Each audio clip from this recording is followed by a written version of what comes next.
আজকে হানি আর পিদ্রু আমার কাছে একটু বেশি আদর খাচ্ছিলো, কারণ কাল থেকে আমি থাকবো না। তো আমি তো মিস করবোই, তার সাথে ওরাও আশা করি করবে। তারপরে আদর করে আমি বেরিয়ে যাই অফিসের জন্য। এই গরমের মধ্যে বাসে যাওয়া যে কী ডিফিকাল্ট, যারা বাসে যায় রোজ তারাই জানে। সকালে কোনো ব্রেকফাস্ট করে আসা হয়নি, তো অফিস যাওয়ার পর কিছুক্ষণের মধ্যে আমার প্রচুর খিদে পেয়ে গেছিলো। তো আমি স্মার্টে যাই কিছু খাবার কিনতে। স্মার্ট তো গেছিলাম এই শেকটা কিনতে, বাট ওখানে গিয়ে আমার আরও কিছু জিনিস পছন্দ হয়ে যায়। এই শেকটার যদি আমি রিভিউ দিই, আমি এর থেকে ভালো শেক বানাই। 45 এই শেকটা দেওয়ার জন্য আমার মনে হয় ফালতু। মানে ট্রাই করার ইচ্ছে ছিল, করে নিয়েছি, আর আমি কোনো দিনও খাচ্ছি না এটা। এর থেকে আমার বাউলিগুলো খেতে ভালো ছিল। এটা আমি প্যাক অফ 2 নিয়েছিলাম।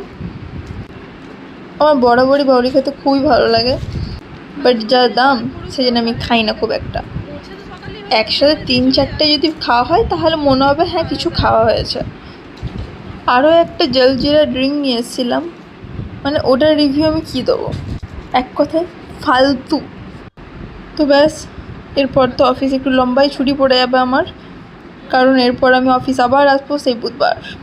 তো বাড়ি ফিরে এসে মাকে মেহেন্দি করে দিই। মাকে 2 হাতে মেহেন্দি করে দেওয়ার পর আমার আর এনার্জি ছিল না নিজে করি।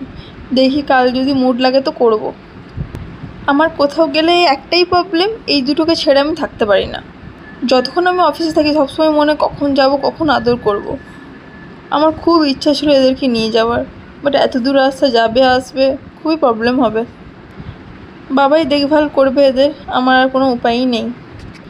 এটা যা বদমাস, বাবা সামলাতে পারলে হলো। আমি সব খাওয়ার ব্যবস্থা করে দিয়ে যাবো, এবার দেখা যাক কী হয়।